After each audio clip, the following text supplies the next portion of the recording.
Hey, Daylightcast, Knifebird here. When should you drop a pallet? Why is Whispers actually one of the best killer perks in the game? And how do you spend less time looking for survivors? These and many more submitted questions are what we are going to talk about today on the third episode of Daylightcast. I'm your host Knifebird, and with me today I have Lair. Hi. Otofu. Hey yo. And Ryudi. Hi. Alright, I asked you guys to submit some questions on in my Discord PMs. I've written about 10 of these down, slightly formatted them, so we can read them out quickly, and we're just gonna have to go talk about them. This episode is mostly dedicated to helping newer players out, how to play the game, what they should probably be looking out for, stuff like that, you know. Alright, we're gonna go straight into the first question. Hi. First of all, I want to say that I really enjoy the podcast. It's something this community didn't have yet, and you guys give a lot of insight on what you talk about. When I'm not really new to the game, I still wanted to ask how exactly you use Whispers to find survivors. I can't see the benefit in the perk at all. What do we have to say about that?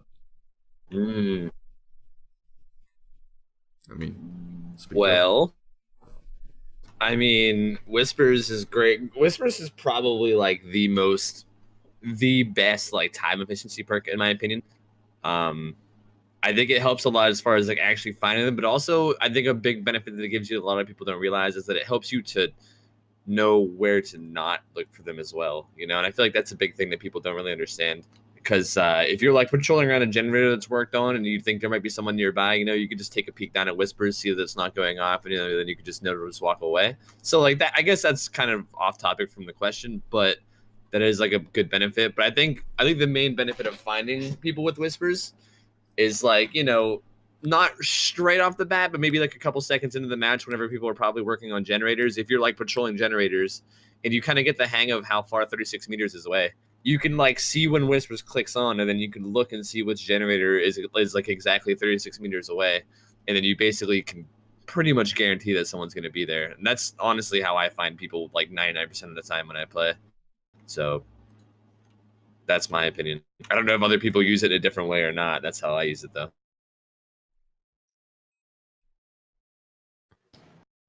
I mean, yeah.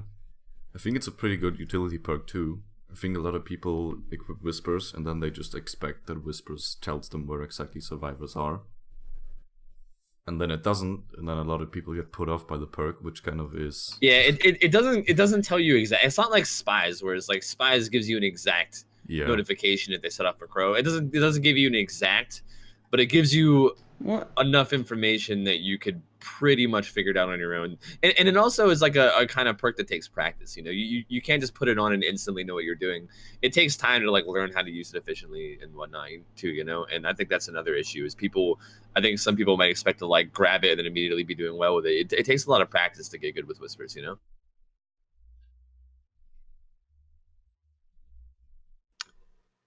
Yeah, I mean, personally, I don't use Whispers, but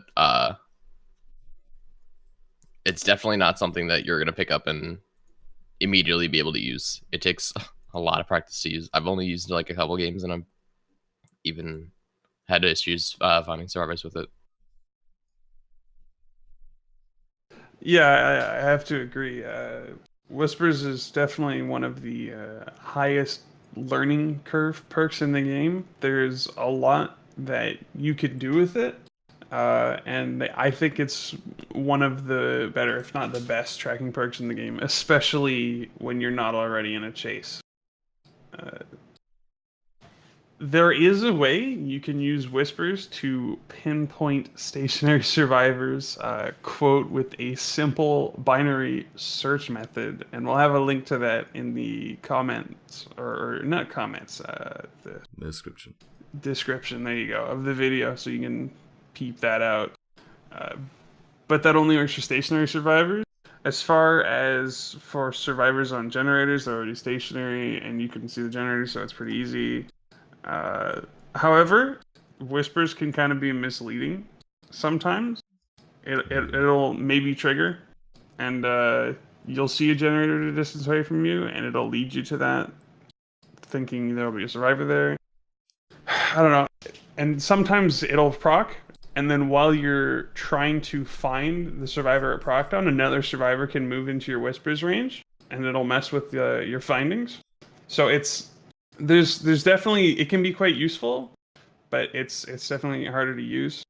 And due to multiple survivors being in the whispers range at the same time and trying to track someone down, I find it's more helpful for time efficiency when survivors have already died. So early on, if let's say you're playing Hillbilly and you're chainsawing around the generators trying to find people, you don't necessarily need whispers because there's 4 people and ideally they're working generators, and if they're not, they're getting nothing done.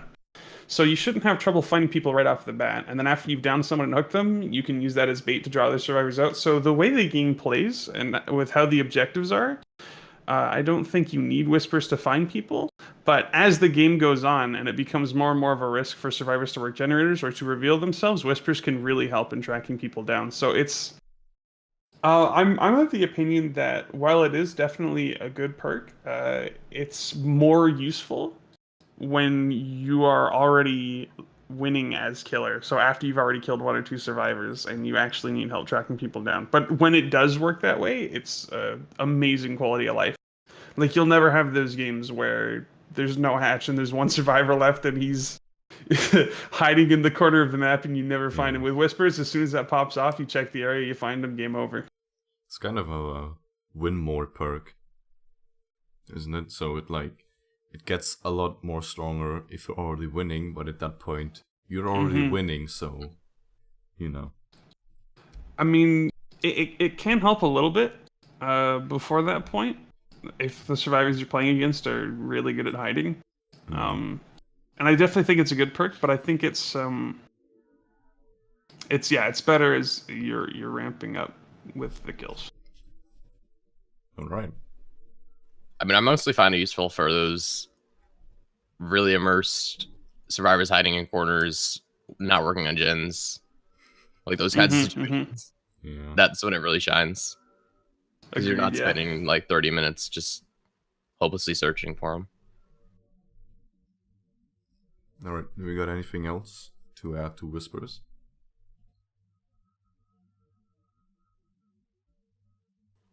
No? No, alright. Let's move on to the second question. Hello, I wanted to ask you guys something. I'm new to the game and mostly play Survivor. Whenever I'm getting chased, I panic, throw down the pellets really quickly, but I feel like that doesn't really help that much in actually escaping. Am I missing something? Should I just not use pellets? So I think the question here is how to actually use pellets, like... Yeah, it sounds more like someone who's new who just kind of throws down pallets without like just kind of holding W and spamming space while running away without actually thinking about like how to do it most efficiently.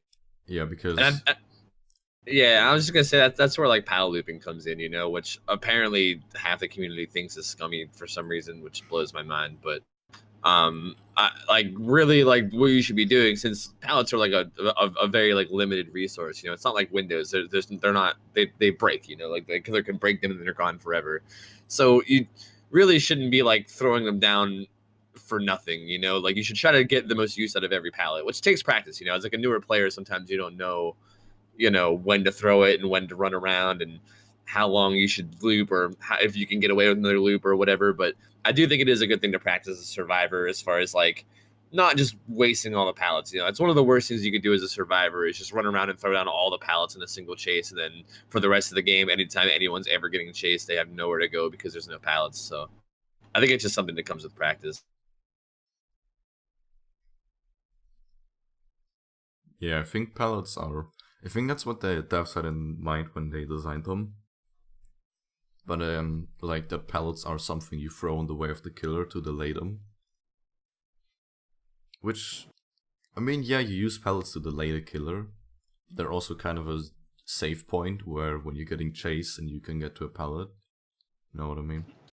I think that they were created with the intention behind, if the killer's chasing you and you're by a pallet, you drop it down and you hope that slows them down. Yeah. But because the drop is so safe. So yeah, pallet looping.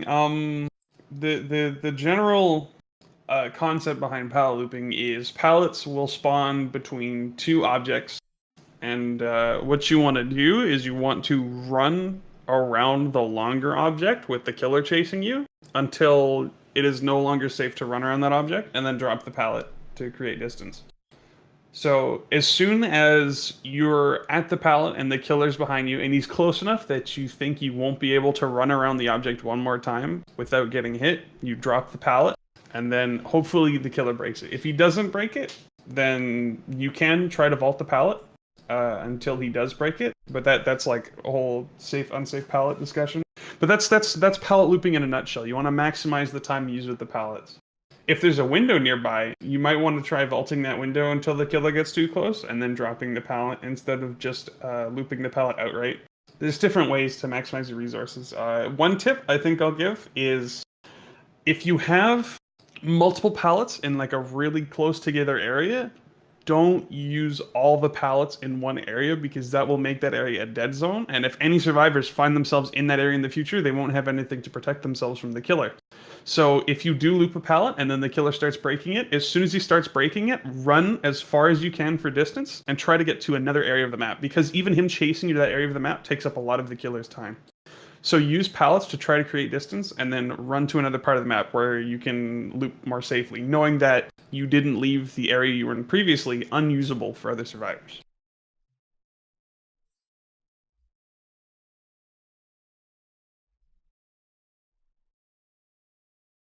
I mean, I think Tofu said earlier that half the community thinks pallet looping is scummy. I don't really think it's scummy, but I can understand when people kind of get a little aggravated by it, because it's kind of stale gameplay. It's a good strategy, definitely.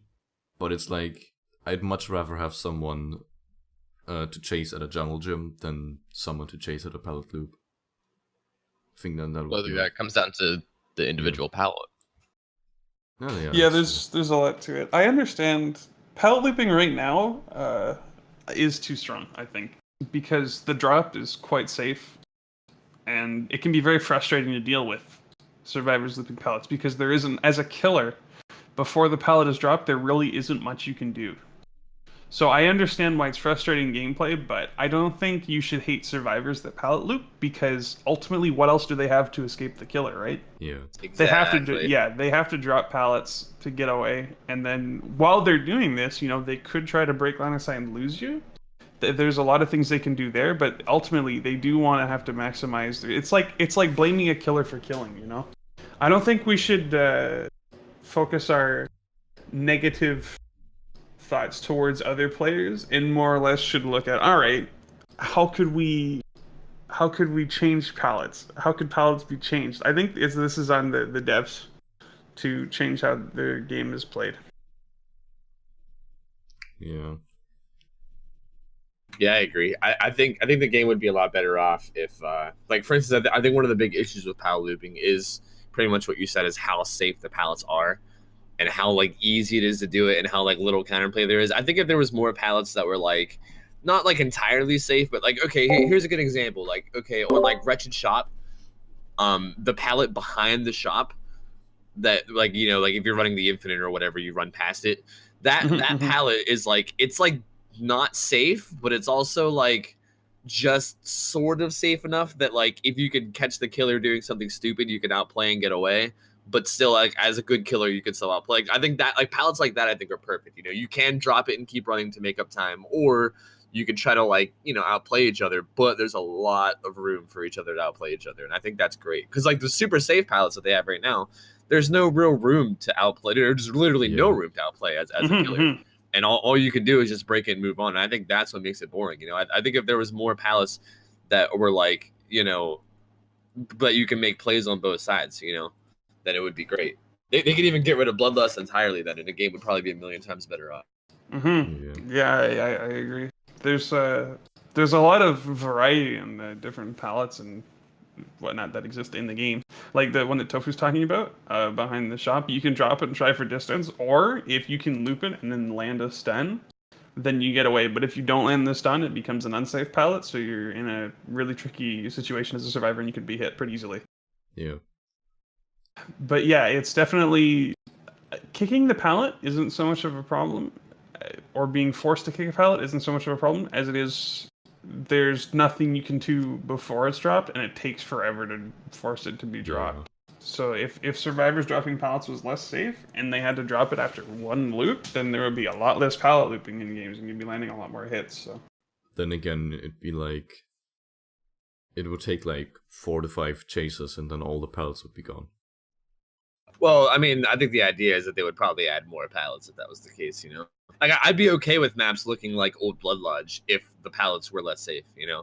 I'd be okay with their pallets being everywhere if every pallet had a chance to, you know, where you could actually outplay them and get a hit on them rather than just being like a super free safe pallet where they know they can just run there and be completely safe for minutes at a time, you know? Yeah. Yeah, the stun definitely needs to be changed to just how safe they are. I think Pretty- that's more important than anything in Pretty terms sure, of like designing the actual loops. in the early stages of the game, the stun actually applied after the pallet like It was in the stopped middle. moving, or like in the middle. Yep. And it would be Mhm. so easy to get hits as a killer, which is like, Yeah. I don't know if they should bring that back. That would definitely force and they people. should. Well, You they should- fucked it up on Earth's release, and then Yeah. And they it's like, pushed it to the very end, and now it's really fucking safe. a nurse still Mhm. gets hit on pallets, so you know, it didn't really change. Well, that was the thing, is they gave every killer a lunge that could hit through pallets, and instead of fixing the lunge right away, they looked at the pallets first. So I don't know. It's, I mean, you say that it was really easy to hit survivors through pallets, but you got to remember that all survivors and killers were pretty new to the game back then, so we didn't Yeah. I push guess. the game to its limits and didn't know it was possible. Pallets right then were also in a pretty strong state. Like, they were just as safe to loop, arguably more safe to loop now when they're dropped, because killers didn't have bloodlust. You could loop a pallet pretty safely until the killer kicked it. But before it was dropped, you had to drop it earlier so you could loop it. It was pretty good. All right. Anything else to add to that, or I think that was a pretty good talk about the whole pallet Yeah, topic. that's All pretty right. good. Question 3, something more simple. I'm new to the game and I can't find survivors when playing killers. Sometimes they do 3 or 4 generators before I even find one person. Help? Question mark? Well, whispers might be for you. Yeah, I like the way that's formatted. Help? Question mark? Help?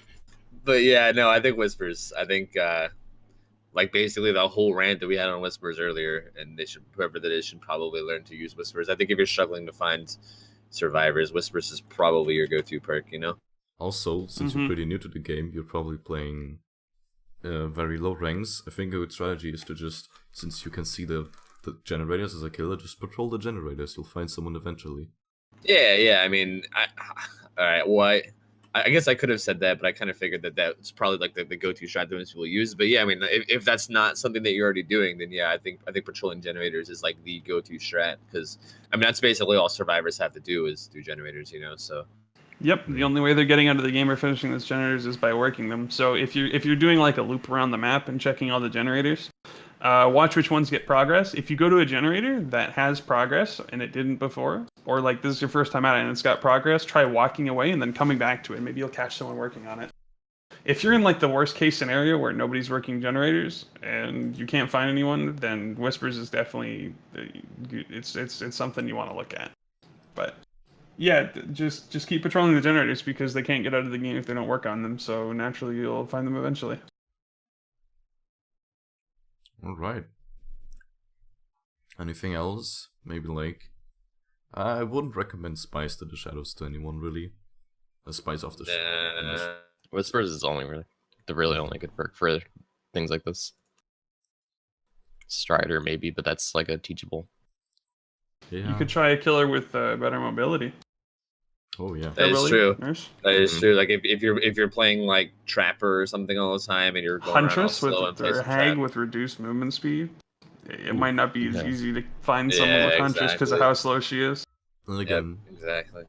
when people trigger your trap as Hag, it still like counts as finding someone, I think. Yeah, definitely. I don't know. Bad example. The Huntress is probably the number one example. Yeah, you probably shouldn't start out with Huntress. Huntress or Trapper. I'd start off with Billy. Unless you're like a god at hitting people with those hatchets. I don't know, man. Yeah, even so, like she can be pretty tough learning curve.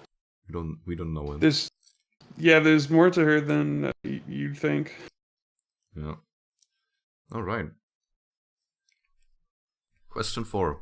Hey, any tips to dealing with perks like Decisive Strike as a killer? Enduring. Yeah. I mean, Well, there's a few things you can do. I mean, we all struggle with this ourselves a little bit. Decisive Strike. Slug them, evil Kermit. If you see someone, as the obsession, you might not want to pick them up or even chase them right away, just because of the fear of Decisive Strike. If you find you're getting stabbed too much, definitely don't chase the obsession if possible. If you do manage to down them, and they're close to a hook, what you can do is you can dribble them to a hook. Now, some people might think this is toxic, but it works. This is one of the few counterplays to Decisive Strike. So what you can do is They you can said pick it's a them up, feature. yeah, Dev's confirmed. You can pick them up, walk close towards the hook, and then after a short amount of time of carrying, drop them again. And then repeat this process. And every time you drop them, they do get a little bit more wiggle, but if you're already close to the hook, you can prevent them from getting the Decisive Strike guild check. And hopefully get them onto the hook. Or just slug them. I mean, see, but I want to add on to that real quick. The whole like dribbling thing. I think it also should be known that, especially if you're running enduring, sometimes like okay, I know when I play killer and like I know someone has Decisive Strike. A lot of times, if I see them right away, a lot of times I'll catch them and then just let them DS me just to get it out of the way. You know, because you can just get it out of the way quickly, then it's done.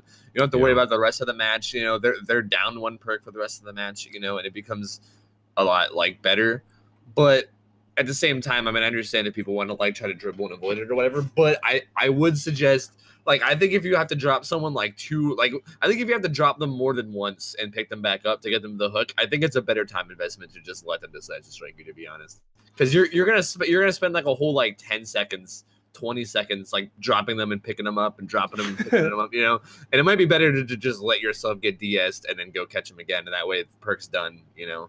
So I think that should also be known too. I don't think that's always a good strat, but I think it can be. Like if you are close to the hook, and I think it is. I think you can do, yeah. Yeah, it's really a question of whether or not you need pressure right now or not. So like if you've only got like 1 or 2 generators left and the only person you've downed has Decisive Strike, it probably wouldn't be a good idea to get stabbed in the face. But if you've just started the game and you can afford it, then why not? That's like my go-to thing. I usually slug them unless, I mean, when I only let them yes me when it's not as beneficial to them to get out for free in that situation. Like if there's a guy hooked right next to me, and then the DS guy for some reason runs into me and then gets chainsawed, I'm probably just gonna let them sit there and not let them stab me, and then get the free unhook with probably BT. Yeah, then there's some other like borderline cheap things you can do.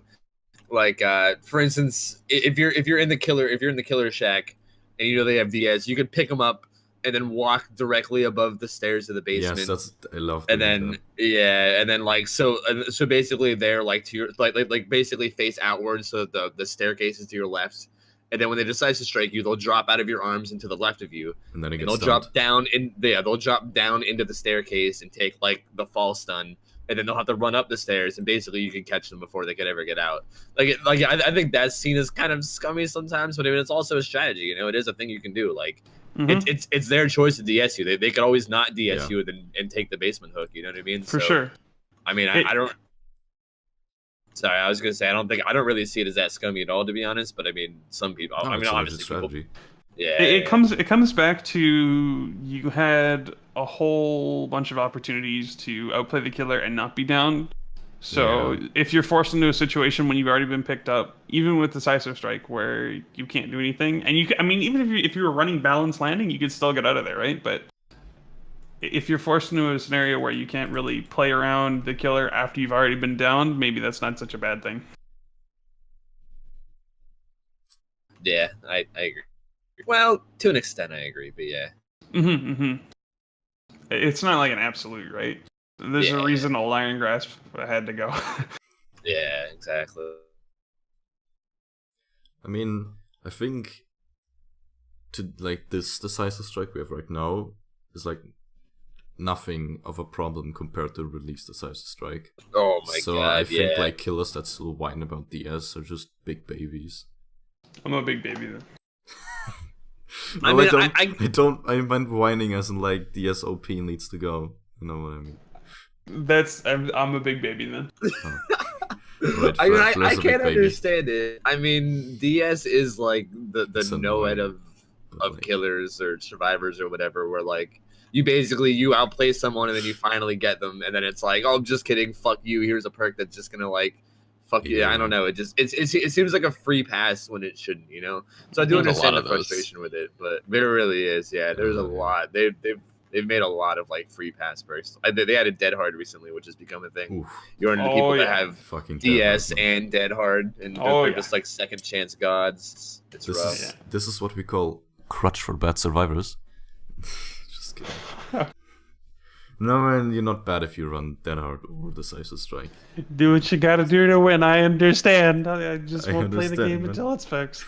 Yeah, but I mean, okay. But back to the original question, though, I do think like enduring is a huge deal. I don't think Oh, it's yeah. really that big of a problem. You know, like if people, it's kind of like what Atro said. If people knew how it was in the beginning, like when you used to play against 4 teams, survive with friends with like Jungle Gym Infinites, and they all had Decisive Strike, that was like hell. You know, the way it is now, it's definitely bearable. Like usually you only get Decisive Strike like probably once per match, and even then sometimes not even. So if you just have enduring, the stun lasts like a second and a half. Like it's ridiculous how much enduring does to it nowadays, and you can catch them pretty quickly afterwards if you're a good killer. So Yeah. I don't think it's too big of a deal, but I mean, yeah.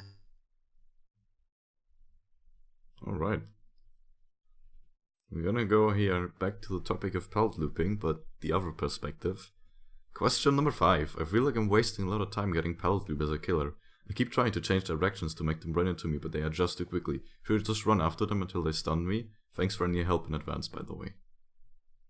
Yeah, this sounds like pretty much most low-level killers that first get pallet looped. I feel like the first time anybody gets pallet looped as a killer, that's like their go-to thing, where they basically just try to like mind game it, you know. And that kind of comes back to what we were talking about earlier, how like the pallets are just too safe right now, and there's literally no way to mind gaming, because that's how it is. Like most pallets in the maps are really safe, you know what I mean? And like you like no matter how many times you switch direction and go back and forth, there's just the stuff that's surrounding the stuff that they're looping is too big, and you're never going to be able to catch up to them. So in most scenarios, I can't say this is like 100% strategy. Like I guess you'd have to learn what safe and unsafe pallets are. But in like most situations when you're getting pallet looped, assuming it's a safe pallet, you definitely want to just chase them in one direction, because you have the speed bonus. You know, that's the one thing that you have on them is the speed bonus. So you want to chase them in the same direction, catch up to them, and force them to drop the pallet. You know, and running like enduring and brutal strength helps a lot here with this too, because then you could chase them into the pallet stun, eat the pallet stun, and it lasts like half a second.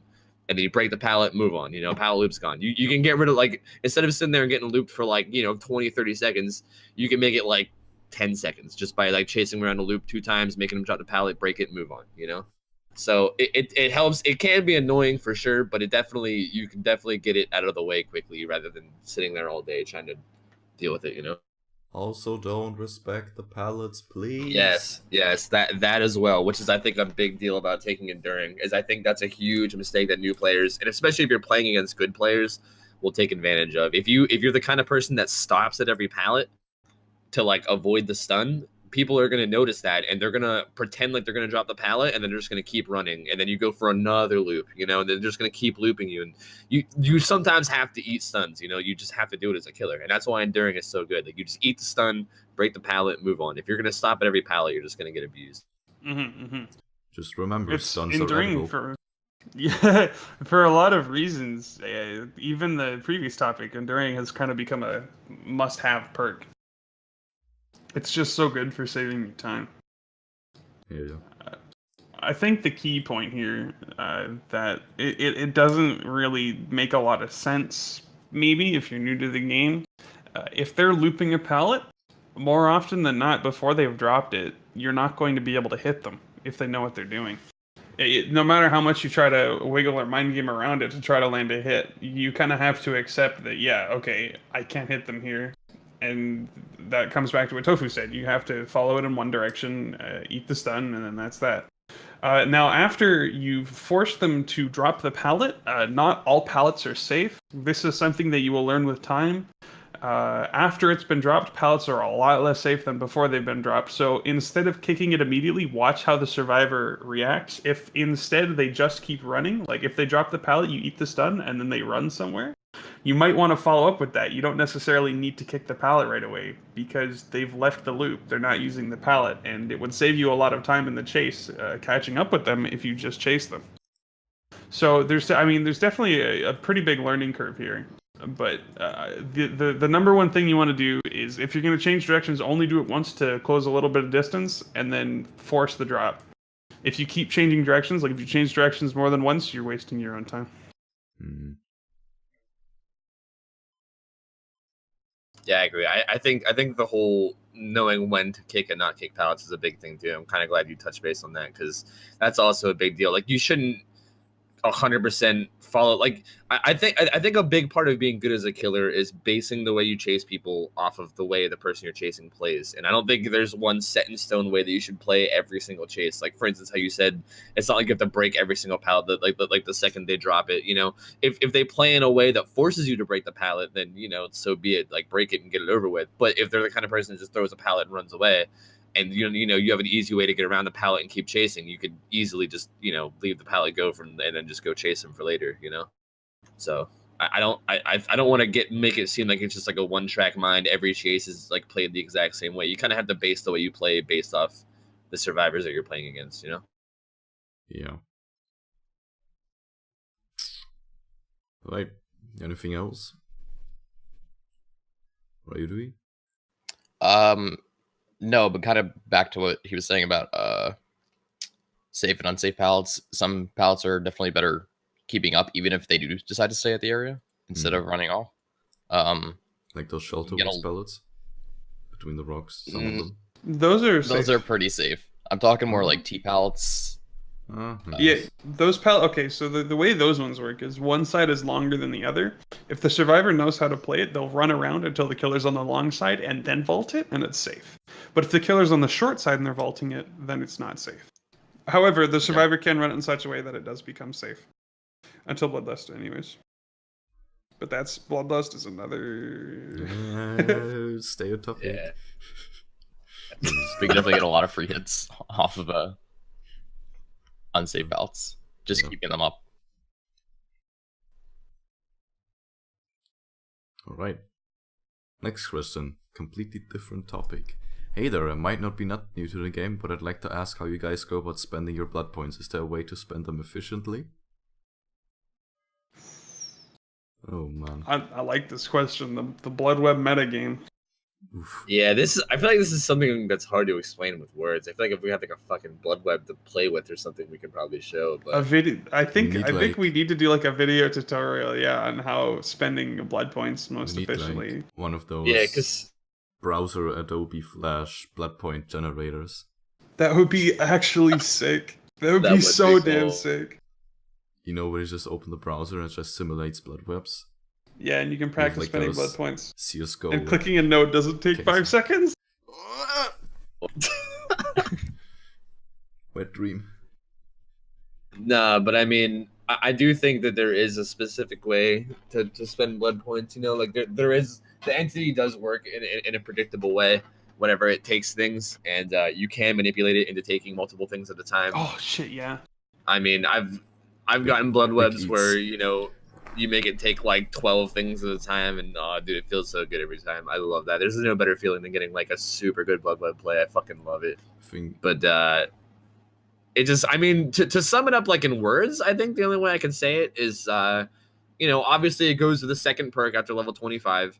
The entity, like it will always go to something that's connected to where it is, if possible. So it'll always go like somewhere there. Okay, if it has 2 different ways to go, like if it can go to 2 different places, and one of the places will take more than one thing, it won't go there. It'll go to the place where it only takes one every single time. So if you want it to take more than one, you have to cut it off a lot of the time. I guess I should explain the reason why it takes more than one is because if it takes a node that basically cuts off some other nodes, you can't get to them without going through that one, then it takes all the stuff that is connected to it as well. Like basically if it cuts off anything that can't be taken without the one that it takes, then it's gone too. I think I said that in a really confusing way, but it's fine. It's hard, as you said, it's hard to kind of describe what happens. Yeah, it's pretty difficult. But yeah, I mean, and then that's basically it. And then if it runs out of places to go, like if the entity runs out of places to go, it'll always respawn on one of the most expensive nodes available. So there's like an 8K available, it'll go there. If there's a 5K, if all the 8Ks are gone and there's a 5K, it'll go there. And that's basically it. Yeah, so like I guess the most basic thing we can do is give you the rules of the blood web. So as Tofu stated, if you grab one of the perks, it'll start off at the other perk. It always spawns on the most expensive node that it can. Rarity usually ties into this, so like it'll usually opt for more rare things, not always. It tries to find a route to the center of the blood web. That's its ultimate goal. But if it can take a side path, it will. So like, yeah, it won't eat that 3K. That'll kill off that entire side of the blood web if there's a 5K nearby, right? So it's up to you to like decide which things you value in the blood web. That actually it's pretty important. Is what you want to get out of your blood web. Another rule that not a lot of people know about, which kind of screws some people over, is if the node the blood web would normally eat would end the blood web. So like, let's say the next turn there's a 3K node right in front of it and there's no other way for the entity to go, and that's the only node that'll be left for because that's the next node the entity will grab, and it ends the blood web, then it won't grab that node the next turn.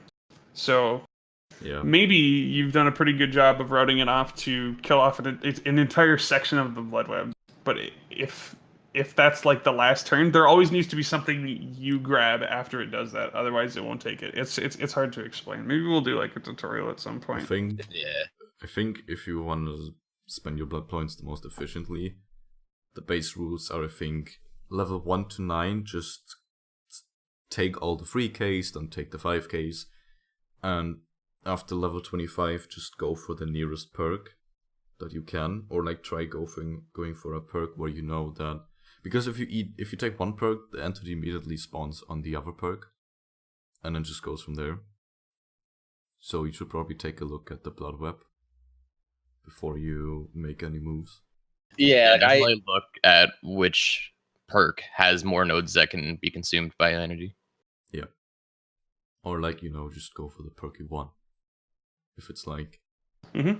It's up to what you value. Like maybe on one side of the blood web, you've got that whole... something like that. But it's also a side of the blood web that the entity could eat up if it took the 3K. Like it's set up to kill half the blood web. Maybe you want to get that perk anyways, even though it's going to eat that side of the blood web. Maybe you just want to get through the levels faster if you're trying to prestige. It's really ultimately up to the player. But I really like the blood web system. I'm glad it's in there. It's really cool. It's... Somebody's gotta make the joke at some point, but the whole blood points pointing thing, it's quite the mind game. Alright. Yes, it is. Please. Yes, it is, Nightbird. Somebody has to make the joke at some point. Always go for the perk first. That spawns the entity the fastest. That'll let you level up the fastest. The entity is your friend in this case. Usually. Oh yes. Don't look at the entity as a greedy motherfucker. Like it can help you in most cases. Even if it eats something you want, it's still helping you level up to get to the next level faster, where you might find it again. Yeah, exactly. Oh, also something about teachables. If the entity eats your teachable perk, the perk will just reappear on the next blood web. Teachable perks don't go away unless you take them. Yeah. Same with like the original 5, 10, 15. Oh yeah. You have to take them. Yeah, you're like original teachables. I'm prestiging Lori right now. I'm finally at that stage where I'm running out of people and I have to level up fucking Lori. But I've gotten Decisive Strike like 20 blood webs in a row because I refuse to take it. It won't stop showing up. It's terrible. Go away, Demon. Burke. Be gone. Alright. The power of Christ compels you. The power of fun gameplay compels you. Alright, next question. Alright? I think we don't have anything to add to that anymore. Apart from memes. You can skip AK nodes Yes. before level 10, but Yeah, Yeah, you can skip go those. for the cheapest nodes first, or The set entity yourself won't up in a appear way like, the first that levels. set yourself up in a way that with how many nodes are left and how the entity's eating them, you'll always be able to grab the 3Ks. So like maybe I won't grab all the cheap ones really fast right away. Maybe I'll work towards stuff on the bloat web that I want, but make sure that, let's say you've got 3 nodes left on the inside, make sure there's also 3 nodes that the entity can eat that aren't 3K. So like as soon as half your nodes are cheap, start grabbing the cheap ones. well, there's Yeah, also I a agree. really cool feature where from levels 5 to 9, if you leave an AK node and you Oh. refresh the blood web, you don't have to spend points on it. That's a feature. That's Wait, a feature. Yeah, I still do that to this day. I do that. Too. I didn't know about this. How does this work? So Really? you On levels- leave an AK node before level 10, Okay. and you just refresh the blood web, and Refresh, like back a out new- and go back in. yeah, and then a new blood web opens. Goddamn. Level All up. right. Okay. So you We're can save, learning. like, you could save like 40k just spending. Yeah, it's pretty cool. It's honestly it's pretty. pretty- I think it's Damn only good levels, pro tip. And I think it's before only you level soft plan 6, 7, from 8, this- or 9 though. I think 6, that's- 7, 8, 9, yeah. Yeah. I mean, if you think about it, it's like... But that How shit many- adds up. Oh, that's over here. Alright. Question 7. Hello. I always get found very early into the game. Usually I mess up a skill check and then the killer just comes towards me and finds me. Should I not do generators when the game starts? So yeah. This like goes into 3 questions, man. But I think the main question is like, how do I not get found? How to be immersed. I would definitely not work on generators at the start of the match. Just wait a few seconds, let the killer Yeah. do their rotation around the map, and then once the killer passes, maybe start working on it.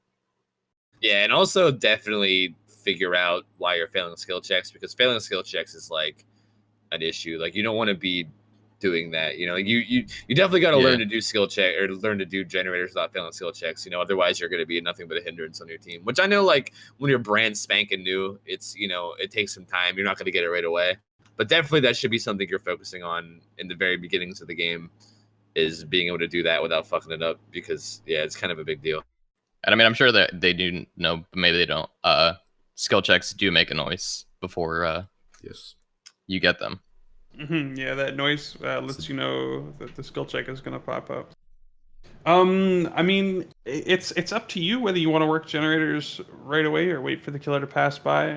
I would suggest if you feel confident enough to work a generator as soon as the match starts, know that you are only benefiting your team by doing that.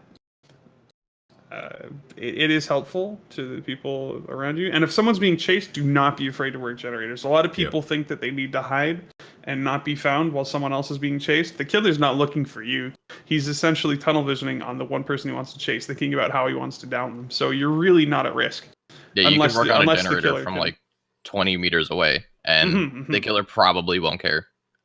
Obviously if he's running a pallet loop and the generator's 5 meters from him, he's going to hear the generator being worked on and he might come to you. But yeah, if you can be relatively close in the terror radius and still avoid the killer working the generator. So that's kind of your duty as a survivor, to work generators while someone else is being chased, or help the person being chased, preferably generators. Now for skill checks, if you're failing skill checks for like a lag reason, like maybe you have a really low frame rate or you're playing on console, God forbid, then maybe it's not your fault you're missing skill checks. And I'm very sorry to hear that. All the same, if it is you not being used to skill checks or hitting them correctly, then there is something that can help with that. Someone made like a skill check simulator in Flash. Oh yeah. Yeah, I can get that. Yeah, we'll put bookmarked. that. We'll put that in the comments, or not the comments, god damn it, the description of the video. And you can check it out there and maybe practice your skill checks before hopping back into the fog. Also, we don't know how much you've been playing the game. If you run, you leave scratch marks. So if you find yourself running around the map and not like walking, you're leaving scratch marks that only the killer can see. That is true too. That might be a reason why you're getting chased so early on. If you're leaving scratch marks all over the place. Yeah. One additional note that I would like to make is stealth can be very useful, even at top level play, but getting familiar with chase mechanics and how to avoid the killer, running from them, when to drop pallets and whatnot, that's all a part of the learning curve of Dead by Daylight, and the sooner you start exposing yourself to that, the faster you're going to get better at it. So instead of maybe fearing being found, be okay with it, just know where to run, how to run. If you find yourself getting frustrated with Dead by Daylight, maybe take a break. If you really want to get better at chasing so fast, maybe cut out all the in-between times of being down and being hooked and just start up and kill your friends with it, buddy. Have them chase you around. There's a lot of things you can do, but yeah, I would say definitely don't be afraid of the chase, as, counterintuitive as that might sound. Just get used to it. The better you are at chasing, the less risk you're at as a survivor. Try to not panic during chases. Mm-hmm. Yeah, panic. It's definitely bad. I think you should have a basis understanding of the game first before you start exposing yourself to the chases in the way that you're kind of suggesting. Oh yeah, definitely. So I mean, maybe not, running at the killer right away, but like give yourself some time to get used to the game, get skill checks down. Yeah, definitely.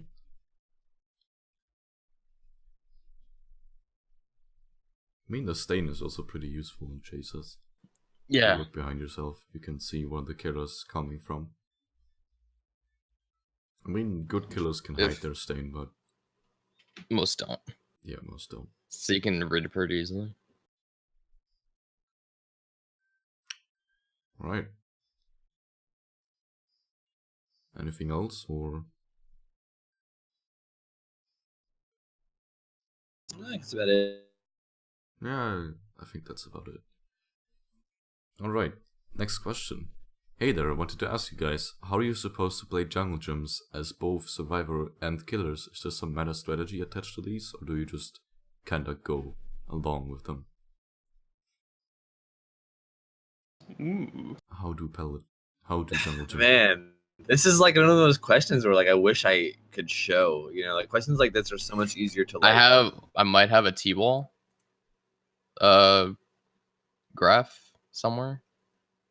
Oh, But is it's I think you actually made it. Yes, that's a good one. I did like that one a lot. I'm sad God, to say I don't know. fucking find that. Maybe I'll make one of those for the rest of the tiles. More or less, there is an optimal way to loot most tiles. However, you do have to keep in mind if you're vaulting windows, killer's going to be building at bloodlust, so you're probably going to get dicked on even if you play perfectly, and he plays awful. So you do have to drop pallets and get him to kick it, because the killer kicking pallet drops 1 point of bloodlust. Even L-Waltz, there's like a way to loop it so that you get the optimal vault on the window.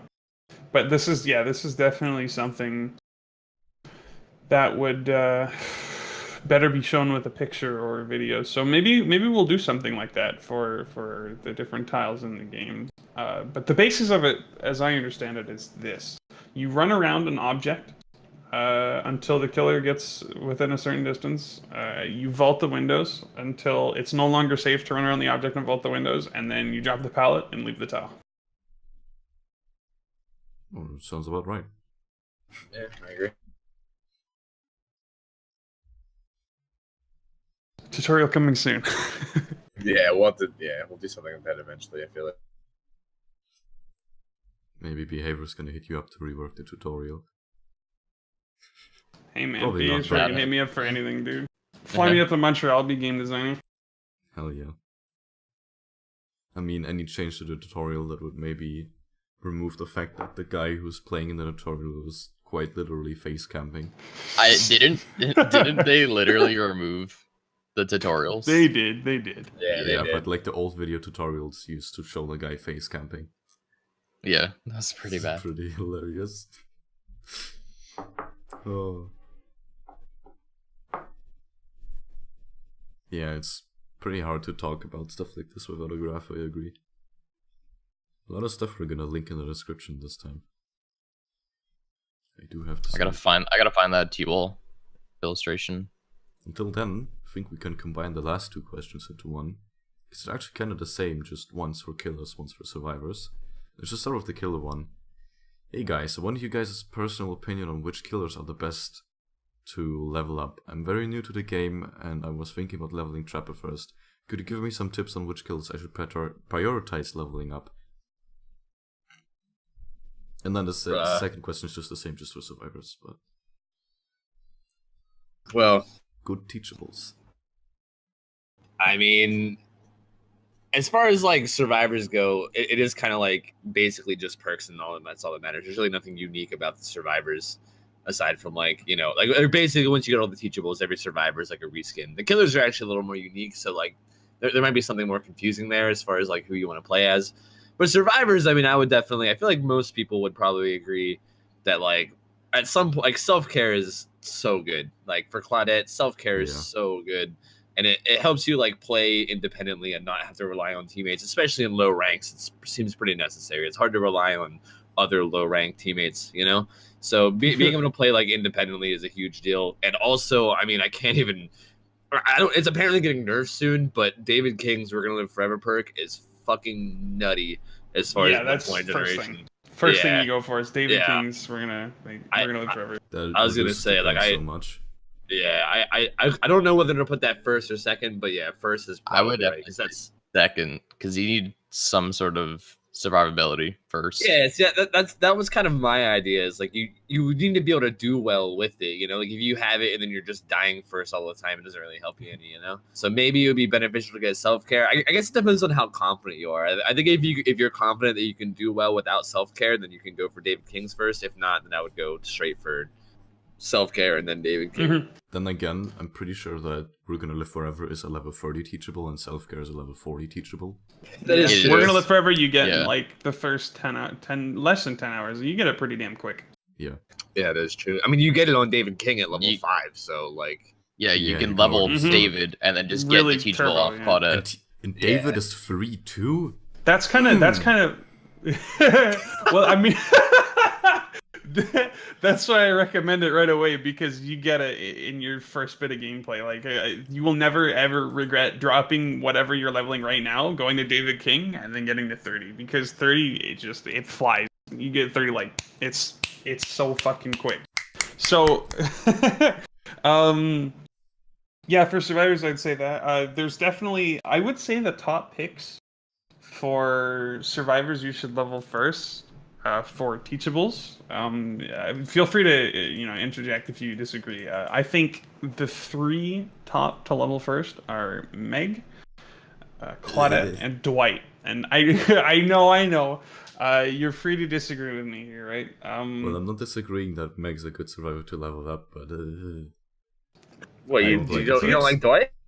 No, Meg, I don't like her perks. They're good perks, but I don't like them.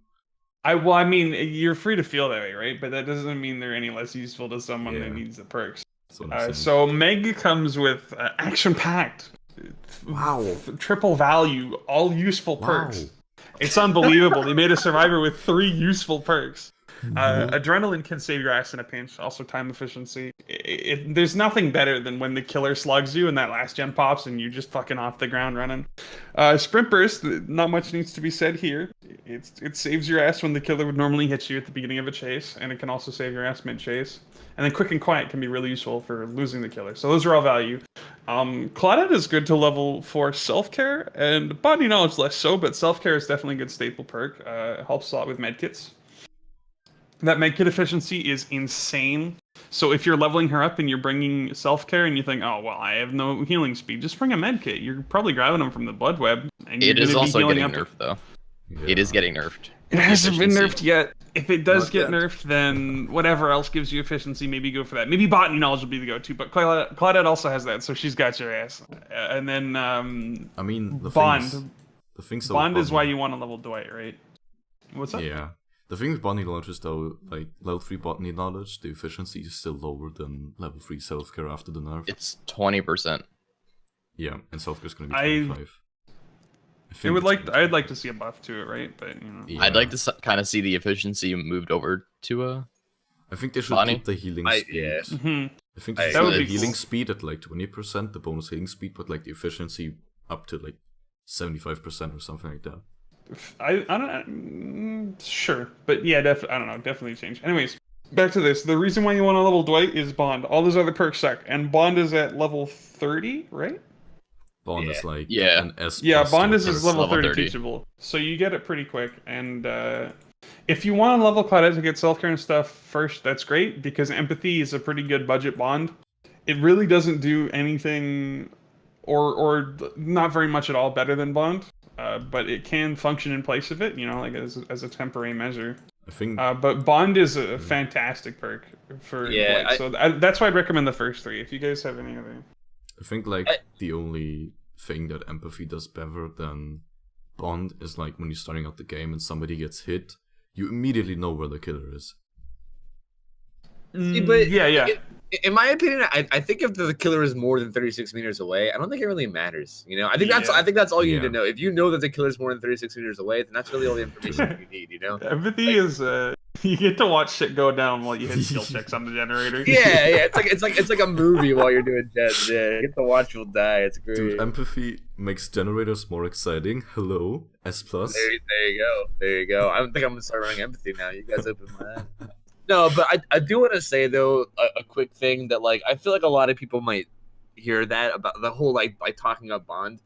I feel like Bond is one of those perks. It's kind of like Enduring, where like at first look, people might not think it's that good. Like I didn't think Bond was shit whenever I first saw it, and I was like, dude, this perk looks stupid. And Yeah. then somebody talked me into running it. I can't even remember who. And then I ran it for like 3 games, and I haven't taken it off since. It's such a good perk, It's really weird how that is. So like if you're kind of skeptical about it, because I know I definitely was at first. All I'd say is at least just give it a try. Give Bond 3 a try for like a good like 3 or 4 games. And Kill your friends, man. You can put that shit on and check it out. Yeah, there you go. I forgot Kill Your Friends. You can test anything now. Yeah, We it's need- so we good. need an option in Kill Your Friends to just, when you're playing a survivor, there's just like you spawn in Shelter Woods and there's just a trapper bot in the shack or something like that. We need just like kind of a training area map. where you Being can able to go solo. in and test stuff out would be Yeah. definitely kind of cool. That'd be so cool. I don't know. But yeah, no. I mean, kill your friends, check out what perks you want, and then pick between after David King, of course. Pick between Meg and then Claudette and then Dwight. And I mean, I guess if you really want to go for the other guys first, you can. But David King, I would recommend #1. There are a lot of other useful teachable perks. Decisive Strike off of Lori, Borrowed Time off of Bill, Unbreakable. Bill has Unbreakable, but these are all like.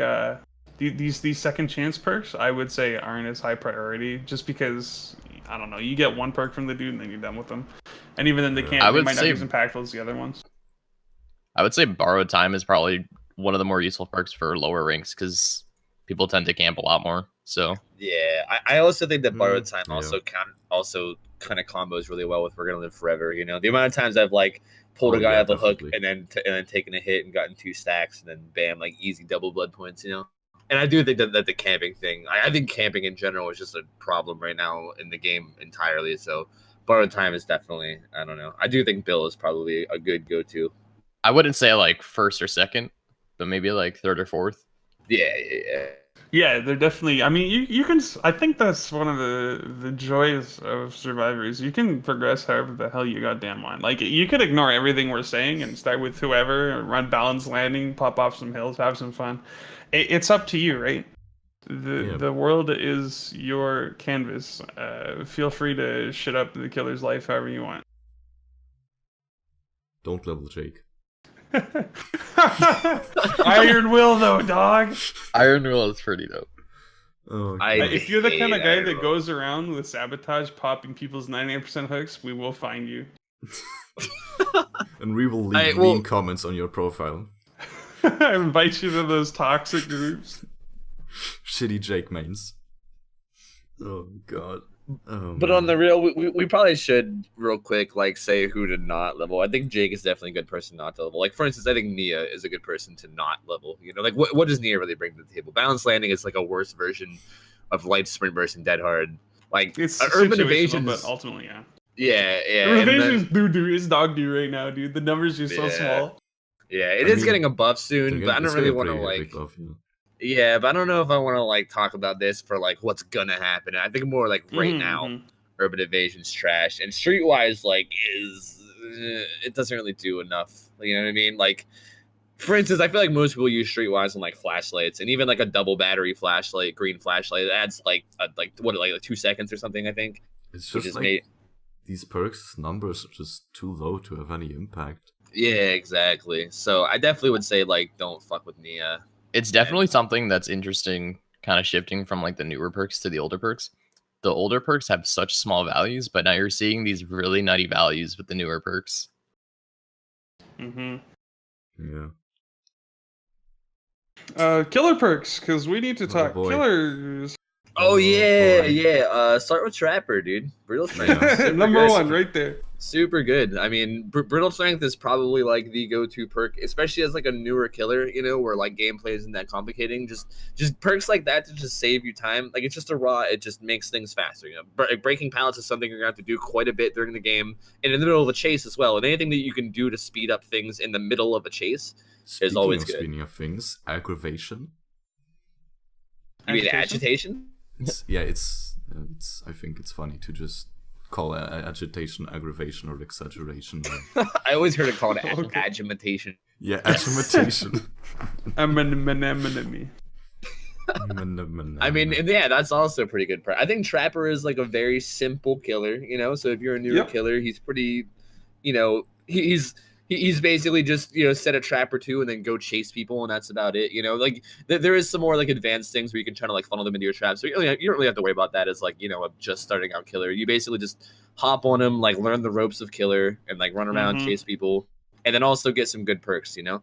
Just put them in the grass. Just put the traps in the grass. Yeah, just put them in the grass. Just throw them somewhere in the grass, and you'll be fine. You know. I do want to say real quick, don't level Wraith first. Yeah. Wraith is like No. tempting because he's like good in low ranks or whatever, and he's like simple. But my God, he has like the worst perks, and he's like the worst killer. You know what I mean? Like, I just feel He's like straight dipped on.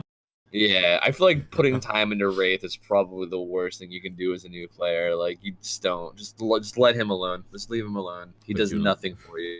You're I'd leveling, say Feels bad, man.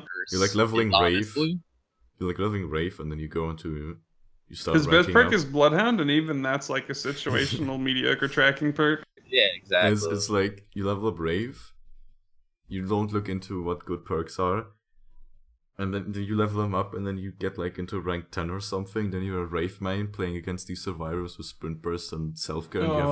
You have like Predator and Bloodhound and Shadowborn. Mhm. well, Shadowborn used to be good, but now it's Oh god, yeah. I mean, it's still almost as good as it was. Not quite, right? But it's Monitor still and got Abuse is better.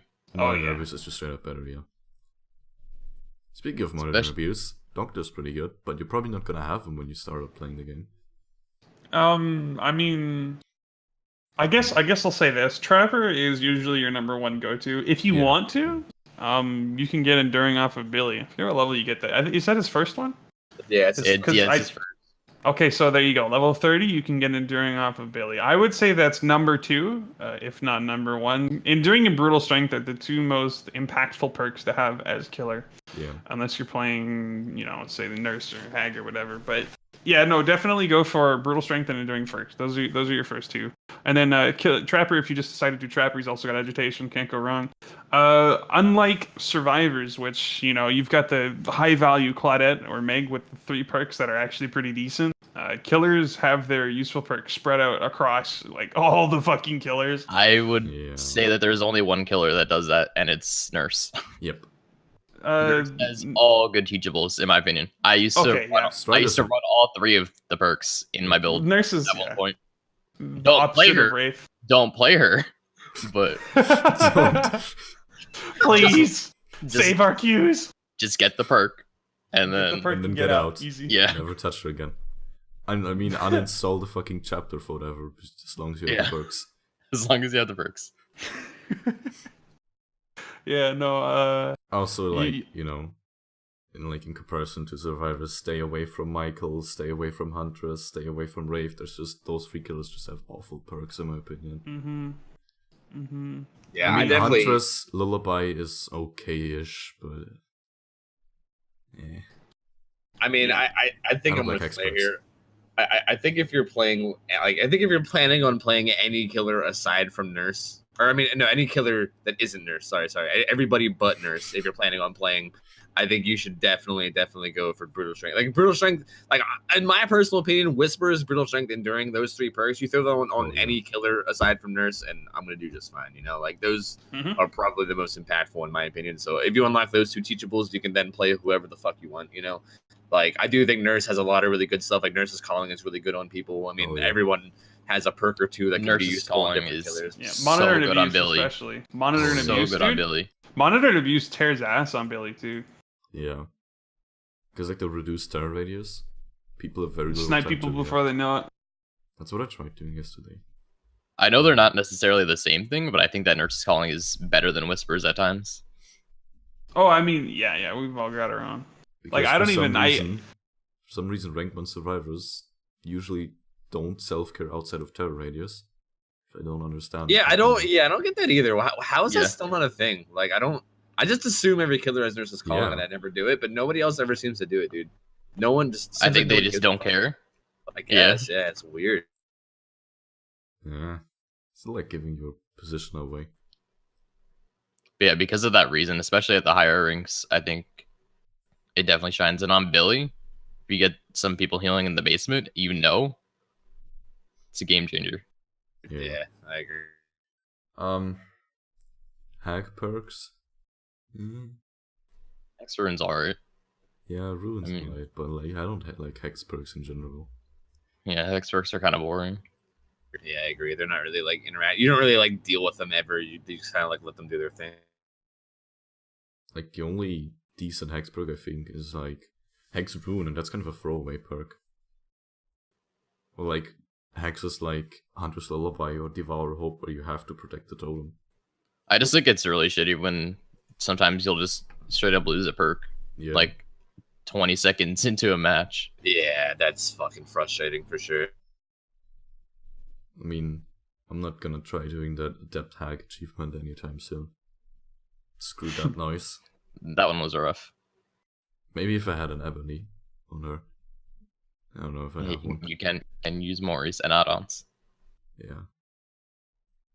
Oh well, I mean, that was a pretty in-depth killer perk talk and super perk talk. Anything else? I'm guessing that's a no. Got 2 more topics here that we are gonna talk about. On the dev stream, they announced a new killer perk. They didn't announce the name, but they told us exactly what it does. For anyone that doesn't know, hitting survivors makes them lose their items, and items that are lost that way lose 25% of their charges at rank 3. This is basically borrowed time for killers, but like against flashlights. That's a weird way to describe it. Yeah. Maybe. I mean, you know, I don't know if it's that strong. I don't know about that. I mean, it's still like a pretty annoying perk, probably. Dude, that's kind of how I honestly just see it as like an annoyance perk, man. It's hard for me to say because I haven't played with it yet, so like I guess I could be wrong. Yeah, but it just seems like it's gonna be one of those perks that's just annoying. You know, I mean, I don't know if it's actually gonna be good. It's just gonna, I don't know. I think a lot of these perks are just gonna make each other hate each other. Yeah. I guess. Yeah. Like, I think dropping the item is enough. I don't think it needs to take charges. Like, Especially if it actually like destroys the item. oh yeah, if it's at low percent and then you make it lose, like if it's at 20% and it makes it lose 25% charges, is that gonna I break really the hope item? it doesn't. I really hope. I think it will, and I think it's gonna suck for Survivor. I What think also this hate about the perk, yeah, it's is- gonna create hostility, man. It's gonna be like, It's you son gonna of a create bitch! I hostility. brought my purple flashlight.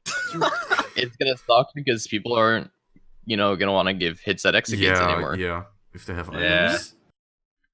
Which I mean, I guess that might be what they're going for, but That's just Aren't weird they, though. like- Why? There's nothing wrong with that. I don't really Such a- understand. Well, I mean, items can be really Dumb strong, perk. right?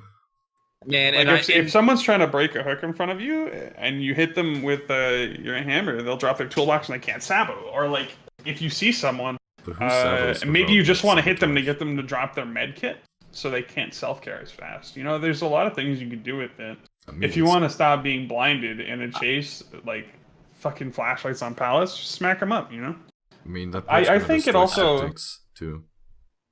Hmm? I That just perk's don't gonna really see destroy the point. styptics too. Oh yeah, no, May- like they can't. It definitely has some use. It's not useless. I wouldn't don't say like how it useless. makes. Yeah. Yeah. I don't like how it makes survivors lose charges on their item. Yeah. I like how it makes them drop the item though. Maybe like on a cooldown. Maybe it can only make you drop once every 20 seconds yeah. or something. I mean, they I don't probably know, would have but said it's- that though. But I like the idea of survivors having to remember where they were hit, because that does add a pretty big element to the game. If a survivor's spending time running to the other side of the map to go pick up their valuable purple medkit after they've been smacked, they're wasting a lot of time and they're not working generators. And also, It's, like, they have to think about shit like that when they're in the chase. Do I want to go for my item? Is it worth it? So I think it could add some cool stuff to the game, and I really wish killers weren't so restricted in the loadouts they can Yeah. equip, so they can bring perks like this to the table. Like Tofu said, brutal strength and during whispers, and you're good to go on any killer. Well, you kind of feel like you need to run those because they're so much better than whatever other perks you have. Or maybe instead of whispers, it's Nurse's Calling for Rayuti. For me, it's Deerstalker. for me, it's probably Fenat. But yeah, I definitely think it's in the way it is right now. It's a little too unfun and potentially even a little too strong in how it's unfun. Kind of like how Iron Grasp wasn't fun to play against because you were always going on a hook with that. There was no altruistic gameplay that could get you out of that, which was, I don't know. I don't like the perk. I don't think it's perfect right now, but I think they're onto something. I don't think I don't know. perks- I kind of see. Mhm. I don't really see use for it in a lot of situations because, like, if you're making someone drop their flashlight, maybe you want them to not get a flashlight save. They're just gonna pick it up if that's what all you're doing. If they're saboing and you hit them, they drop their toolbox. They're probably not gonna be saboing, and then they could just pick it up when they're out of the chase again. Yeah, Mhm. I don't think it's gonna be worth a perk slot, man. Like perk, like that. You only get 4 of those. Like that's, Yeah. Yeah, it's super killers should- limited. It's I think I said on a previous episode that I think it would do killers a lot of justice to just give them more perk slots. yeah. We said something about that where like killers should get like 6 or something. I would be totally okay with that. 6 is maybe 5. Yeah, maybe 5. Yeah, but still, like 6, something like that. It is like it would be fun to run perks like that, man. But it's hard whenever like I don't know, like it'd be hard. Like I'm thinking about like all the builds that I run on all my people, and I don't really know what the hell I would give up for that. Killers are just so Mhm. reliant on brutal strength and enduring. I mean, you're already at the 2 perk slots by default, just running those 2 perks. I mean, as a killer to chase, you kind of need those 2 perks. As a survivor to run a chase, you don't need any perks. There's no perk to like speed up the time you drop the pallet or to vault pallets more quickly. Resilience. Shut up. Fine, chill. You don't need those things. You Spike can chill. still chase a killer pretty well without them. Surprisingly, So actually, that's what I'm saying is you don't need those to run the chase around, right? So killers are really open to what kind of builds they can run. There's no mandatory perks. You're definitely not performing maybe as well as you could be if you're running like a open-handed kindred whatever niche build it is you want to run. Maybe you want to plunder and get trinkets or add-ons or whatever on your items. But Yeah, Or- no, killers are really restricted in what builds they can run. So whenever we see new perks, it's like, how am I supposed to replace my current perks with this? Even if it's a kind of a cool perk. Exactly, and that's what sucks. Like every new Yeah. perk that comes out, you're always like, "Oh, it's pretty neat." Like, and I don't know. Too it's bad I just- you can't just run can't. it. Yeah, exactly. Yeah. I just wanted, since I mentioned Spine Chill, I wanted to tell a quick story about what happened yesterday when I was playing with someone. Oh, Um, okay. So I had to run Spine Chill free because I had a daily for Fangmin to open a door.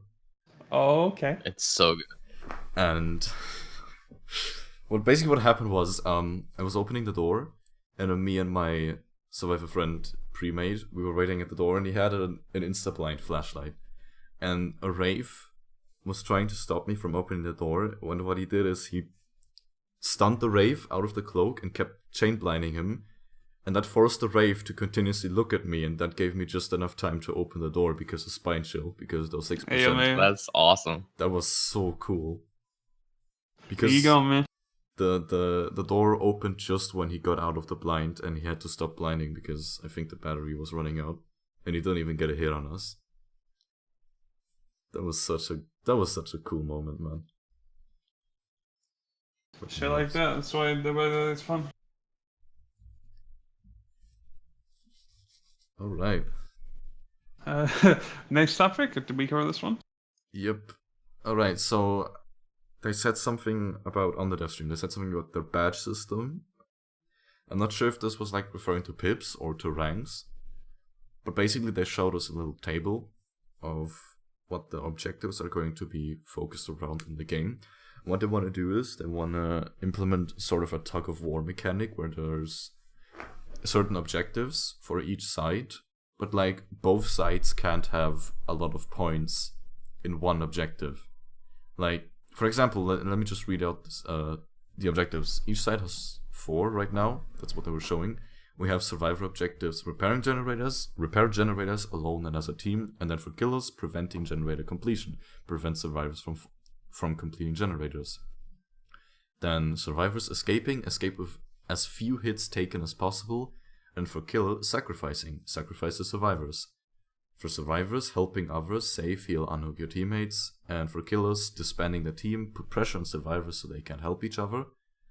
And then for survival objectives, lastly, we have evading the killer, be stealthy, escape chases. And for killer, we have chasing survivors, find survivors, start and complete chases. So basically, if the survivors have a lot of points in repairing generators, the killer obviously can't have a lot of points in preventing generator completion. If survivors have a lot of points in escaping, then the killer can't have a lot of points in sacrificing. So I think what they're going for is, as a killer, you can pip, even if they get all the generators and all of them escape, if you have like maximum points in disbanding the team and chasing survivors. So you're just running around chasing and terrorizing survivors, hitting them, downing them. I think the system might make clear how absolutely dick killers are in the current meta. If that makes sense. You really can't prevent survivors from completing generators unless you run a super specific build around it, but even then you might not get kills. Yeah. I don't know. But I mean, I think this looks like they're trying to support multiple playstyles of killer. I mean, this sounds kind of dumb when I'm saying hooking a survivor then hard patrolling is a playstyle. But you know what I mean. Well, I mean it is, right? Yeah. I don't know. It sounds kind of dumb when you're saying, "Oh man, it's a playstyle." Let me face cam this guy. It's a playstyle. Like, you know. Yeah, but that's just because Devs made the camping the way it is. XD. Don't See, don't blame the player, blame the game. Yeah. I mean, yeah, that's true. I'm honestly kind of wondering if they're gonna try to make it like basically make it so that like one team specifically wins and another team loses. Like I wonder if that's what they're trying to do, you know? I really make hope it it's not. Because yeah, I don't. It's gonna create a lot of hostility. This is what I like about that Pallet, where basically both teams can be winners. Yeah, Like, it's everyone a can pip. casual game. Everyone can pip at the end of the game. Yeah, and that's kind of what makes it casual and fun, you know. Like I hope they're not trying to make it like next big esport Dead by Daylight, you know, like gotta compete against each other. Like I don't want this game to be like overly competitive, you know. I don't think that's what this game is about and ever should be about, you know. I kind of don't. Sorry, go ahead. think that the current system, where it's points for survivors and kills for killers, kind of works. It just needs to be adjusted in game, because you can have a situation where, you know, you might not feel like shit for dying, but the killer can still win. But right now, it's, you know, you hard patrol 2 people and hook 1 guy, and it kind of just doesn't work right now. Yeah, I think the current system is fucking terrible for sure. I think there's a lot more to this game than kills, and I think the current. So I think we could all agree that. I hope we could all agree that the current system is probably terrible. And for how the game is now, yeah, it's. I don't know if anything, but like the old system, it was really bland and open-ended, but it kind of worked because the game right now is nowhere near competitive. At release, it almost was for a bit, but then, I don't know, just with all the changes that have been made, Dead by Daylight is not esport competitive. Is it a competition? Yes. But it's not super skill-based anymore, you know? There's a lot that doesn't matter. I can know, you know, exactly how many times I can vault this tile, you know, or which pallets are safe and unsafe, but Bloodlust. Or if I'm killer, I can know... You know, I can manage all my resources, right? Like, I can make dead zones of the map, but then they've got all these second chance perks, and nothing I did matters. Yeah, exactly. Even brand new perk existing, syringes existing is just example of why it can't be competitive, because you can bring these super fucking it's consumable boosts that change how the game plays dramatically in your favor. So I personally, I don't think they should be even touching the ranking system in any other way than reverting it to what it was originally until they fix the base game and its mechanics. Because I don't, maybe I'll eat my words and the new system will be fantastic and everyone loves it. But even so, the game's still kind of in the same state it was before. You're just changing how we look at the ranking system, and I don't know. Yeah, the game definitely needs to change before the ranking system, personally. Because I feel that, like, if they did change the game, the current ranking system we have right now wouldn't be as bad as it is. If camping didn't suck, then the camping for rank wouldn't be as much of a problem. Like, I'm not saying it's perfect or it needs 0 changes, but I just wish they'd work on the game before the ranking systems. That's what I kind of meant. Like, the current system could work if the game just kind of was fixed. Yeah, but I think the game is a long way from, like, in my opinion, I think like the ranking system seems like an easier fix in the meantime. Like, they can at least adjust it. They don't have to make it perfect. They should at least adjust it, because I think it's a much easier fix than, like, I think the game has a lot of issues. You know, I don't think you can change the game, like fix the game quickly. You know, I think it would take a lot of time and a lot of things. So I don't know. I think they should change the rank system for now and make it slightly better. And hopefully this new one they have is better. I'm skeptical, but I mean, hopefully. But yeah, I do agree that I think the game, like the actual core mechanics of the game, definitely should be the priority. But at the same time, I think there's a lot to that needs to be done. So I think like a little band-aid of a better rank system that could just help out quality of life until then couldn't hurt, you know. I also think, which is fair, I guess. I also think one problem. And one thing these devs Crinkle. I'm sorry. These devs have what they keep doing over the course of this game, like existing, is just there's a small problem, and I'm gonna go as a demonstration with Hillbilly Flick. There's a problem. They think it's a problem. I didn't think it was a problem, but they think it's a problem, and all they had to do is to remove the flick. But then what they do is they also add like a compensation flick at the beginning of the charge, where like if you move your mouse, you like do a 90-degree turn. That's always been a thing. It was just increased with the it was like increased. I'm pretty sure it was increased. And it's it was my understanding it was like the old turn rate. You know how very little control you had after the start of the chainsaw? I think it was just you have a hell of a lot. Like you almost have 2 or 3 times the amount of turn rate you do in normal play. So you could do almost like 180 or not 180, 90-degree turns before when you started your chainsaw. So I don't think it's all that strange that you can do 180 chainsaws now that the turn rate's been doubled. I think that's just a side effect of drastically increasing the amount of control he has over his chainsaw at the end of it. And it appears in, unpleasant ways at the beginning or unsavory. I don't know. I mean, I really dislike it, personally. I think it makes Hillbilly String Mark Flick, dude. What was wrong with it? There wasn't really anything wrong with it, man. Flick was fine, but... I think that just ruined Hillbilly for me, personally. I have not even close as much fun. Well, you can control that, though. Like, you can control the crazy turn rate at the beginning. It's not easy, but it's definitely something you can learn your way around. But you'll never be able to hit those really cool hits. You'll never be able to make those, jungle gym setups where you start revving at the perfect time, and then as long as they don't move this way, you can land a hit. I don't know. It definitely took away from the depth of Hillbilly. Now, I said there's nothing wrong with the flick. Of course, maybe he needed a little bit more counterplay when he was back revving. But I mean, to get in that situation, you already had to fuck up pretty hard. So it's he still has to walk right behind you. He has to get to a location where he could have lunged you like 10 seconds ago. Yeah. To be able to back rev.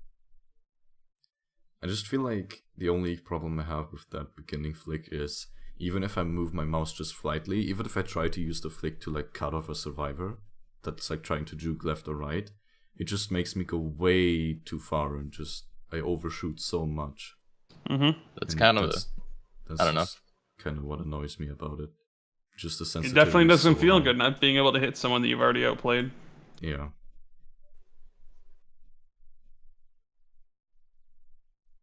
Like my point still stands that they just when stuff isn't right and shouldn't be, change that thing and don't try to do an overly complicated system to Band-Aid fix because when they wanted to fix infinites, they had a bloodlust, but that killed everything else. Yeah. When they wanted to fix, the no counterplay chainsaw with the flick, they destroyed the whole chainsaw instead of just looking at the back rev scenario. There's a lot that they could have done, but yeah, I think they don't take. I don't think these devs take enough values into consideration when they change things as well.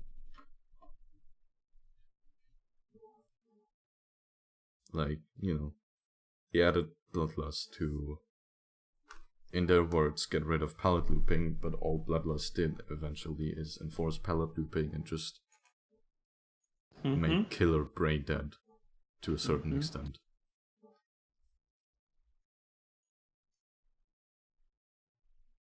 Was that the last topic?